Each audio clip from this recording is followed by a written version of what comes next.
Hello, ẹ̀yin èèyàn mi. Ó ga jù. Ọ̀rọ̀ tí mò ń sọ. Wọ́n bá ní Ashley o, pé lẹ́yìn àná, wọ́n ní bí kábíyèsí, wọ́n ṣe gbé mọ́tò tuntun dé nìyẹn tí ọ̀rọ̀ bà. Bọ́ọ̀sì ni. Wọ́n ní Hiace bus. Àwọn mọ́tò 18 passenger yẹn tẹ́ bá rántí, tẹ́ bá gbàgbé, tẹ́ bá rántí ṣá.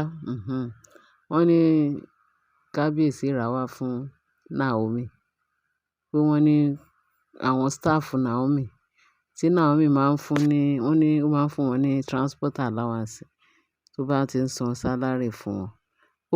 Ó ṣà ní allowance ni tó máa ń fún wọn fún transport láti máa lọ sí ibi iṣẹ́. Pé kábíyèsí wá kúkú ra bọ́ọ̀sì fún àwọn staff bus.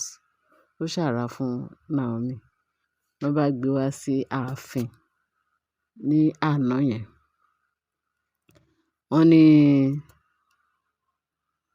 pé Naomi gan ò mọ̀ pé kábíyèsí fi ṣe surprise package fún un. Pé bí driver dẹ̀ ṣe gbé mọ́tò yẹn wá, báwọn wọ́n ṣe gbé mọ́tò yẹn wá ṣá. At the end of the day, wọ́n ní kábíyèsí, pé Naomi wá surprise pé kábíyèsí, èwo tún lé lé. Ó ní staff ni, àwọn staff ló bẹ́ẹ̀. Ó máa gbé fún àwọn staff ṣá. So kí iṣẹ́ Naomi tún lè tẹ̀síwájú. Wọ́n ní apart from ìtàn sọ pé church bus, wọ́n ní church bus ọ̀tọ̀ tí Adeleke ló ra church bus fún Naomi o. Pé ìdílé pé àwọn òṣìṣẹ́ ti staff ibi iṣẹ́ Naomi. Wọ́n ní so nígbà tí Naomi wá ń wo mọ́tò yẹn, òun àti kábíyèsí wọ́n bẹ̀rẹ̀ sí, àti driver wọ́n bẹ̀rẹ̀ sí ní wo mọ́tò yẹn. Àṣé bad belle Ashley ó ti rí wọn lọ́ọ̀kan. Wọ́n ní ṣé o mọ̀ pé nǹkan tó bá pè sí ló máa ń yọjú sí. Bó ṣe wá nìyẹn tó ń rí. Ṣé o mọ̀ instead kó kúkú fi rẹ̀ sípò àpò tó máa gbà forget o. Wọ́n ní bínú ṣe mí kábíyèsí, inú Naomi bínú ẹ̀ ṣe ń dùn tó ń dùn. Ó kàn lọ mọ́ kábíyèsí níta o, gẹ́gẹ́ bá ṣe gbọ́ allegedly. Ó kàn lọ mọ́ kábíyèsí, ó kàn bu kissing fún kábíyèsí. Wọ́n ló wá kiss kábíyèsí, ó lọ́ mọ́ kábíyèsí lọ́wọ́. Kẹ́dẹ̀ máa wo Òjòwú burúkú tó fẹ́ pa ara ẹ̀ dànù nítorí Naomi. Ó kàn ṣe súnmọ́ Naomi nìyẹn tó ti kúrò lẹ́gbẹ̀ẹ́ kábíyèsí pé kí ni nǹkan náà? Kí ni nǹkan náà? Ṣé o fẹ́ bù jẹ ni? O fẹ́ ṣe kí ni? Pé kí Naomi má ṣe gbogbo rádaràda yẹn lójú òun. Kó má ṣe rẹ́dẹrẹ́dẹ yẹn mọ́ lójú òun. Kí ló dé? Ṣé ìwọ nìkan ló ní kábíyèsí ni? Àbọ́kọ ẹ ni àbí kíní kan? Kí ni ìtumọ̀ yẹn? Kó má bá òun ṣe erékéré. Wọ́n ní kábíyèsí ni. Pé àṣé òótọ́ ni ọmọ yìí o. Wọ́n sọ pé wèrè ti wà nínú ẹ̀jẹ̀. Pé kábíyèsí wá surprise pé kí ni ti ẹ? Ta ló pè ẹ́ síbí? Kí ni nǹkan tó wá ṣe níbí báyìí? Ṣé wọ́n pè ẹ́ sí? Ó ní ṣèbí ẹ wá ya yọ mọ́tò. Àti ìgbà tóun àti ẹ ti wà pé mọ́tò mélòó ló ti rà fún òun tó wá lọ ra bọ́ọ̀sì fún Naomi pé kí wọ́n fi máa gbé staff. Iṣẹ́ tòun, àwọn òṣìṣẹ́ tòun, mọ́tò mélòó ni ó rà fún àwọn staff tòun. Pé láéláé, pé mọ́tò yìí pé láéláé pé òun lòun máa gbà. Kí kábíyèsí kọ́kọ́ ra tòun. Tó bá ti ra tòun pé léyìí Naomi kan ló máa gbé, pé òun lòun máa gbé. Kábíyèsí wá ní driver. Pé ṣé o mọ̀ nǹkan tó máa ṣe? Ó yá máa gbé mọ́tò yìí padà sí Àkúrẹ́, lọ park ẹ̀ sí Àkúrẹ́ kíní. Lọ sí Àkúrẹ́ mansion kankan kó lọ park ẹ̀ sí.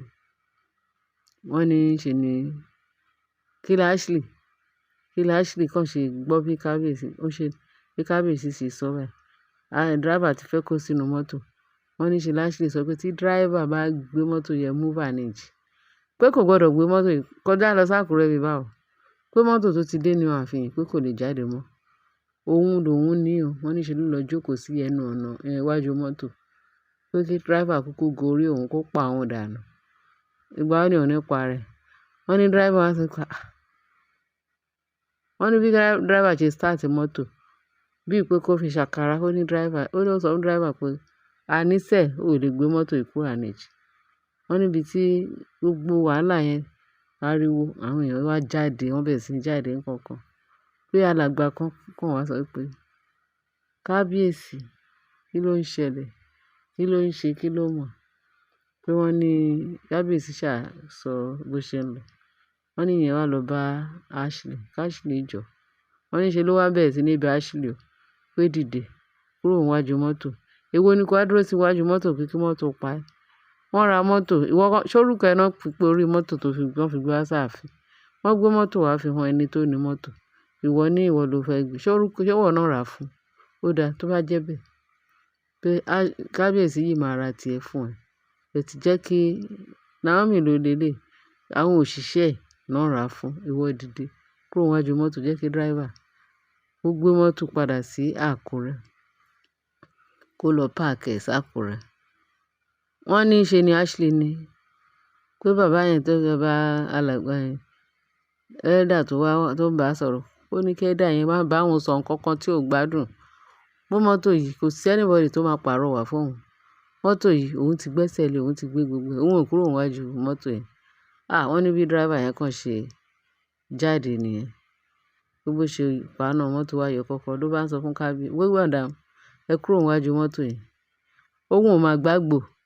Kábíyèsí mo máa ń wò mọ́ ẹ lára. Màá fi mọ́tò yìí máa fi gbá ẹ dànù. Kò sí nǹkan tó máa ṣẹlẹ̀. Wọ́n ní ṣe ló pakuru ti driver. Kábíyèsí ó ti di bẹ́ẹ̀. Naomi, nǹkan tẹ fẹ́ fòun ṣe lélẹ̀. Mọ́tò yìí kò sí ẹni tó máa gbé. Òun ò dẹ̀ ní, instead of that, òun máa para òun. Para òun tí kábíyèsí ò bá ra mọ́tò mi fún un. Àfi tí kábíyèsí bá gbé lé ilẹ̀ kó lọ ra mí fún Naomi. Bí wọ́n ní bàbá alàgbà yẹn, wọ́n ní ẹni tó mọ wèrè ló mọ bó ṣe ń wò. Wọ́n ní bàbá yẹn wá bẹ̀rẹ̀ sí ní pet Ashley o. Wọ́n ló pet Ashley, ó pet Ashley. Títí Ashley tó wá ṣe bí ikú fẹ́ kúrò níwájú mọ́tò. Wọ́n ní kábíyèsí wá sọ pé, "Bàbá, tí kò sí bẹ́ẹ̀ ṣe lè pàrọwà fún Ashley." Ṣé o rí Ashley bó ṣe wà? Ó ní kí Ọlọ́run ò ní jẹ́ kó tiẹ̀ sí lọ́kàn, kó tiẹ̀ sí láyé, kí í ṣe ayé yìí ló fẹ́ ra mọ́tò fún mọ́tò staff. Iṣẹ́ wo ló ń ṣe tó fẹ́ fi ra mọ́tò fún Ashley? Pé kí ni jẹ́rò ẹ̀? Pé until Ashley, òun ò ní tension, òun ò tiẹ̀ ní lérò pé òun fẹ́ ra mọ́tò fún ẹ. Ó ní ṣé o rí gbogbo nǹkan tó ṣe bíi pé bóyá o fẹ́ fi máa dribble òun àbí o fẹ́ fi ìyà jẹ rẹ̀ láì show mọ́tò ọ̀nà. Ṣé o rí mọ́tò yìí tí Naomi ní? Kò sí nǹkan tó lè mọ̀ ṣe. Àfi tó bá mú result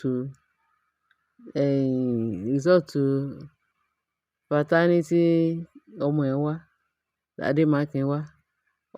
Kó tún lọ mú DNA, kó lọ mú wá, kó lọ ṣe kíní kan right ọmọ ẹ̀ níwájú shrine. Ó tán o.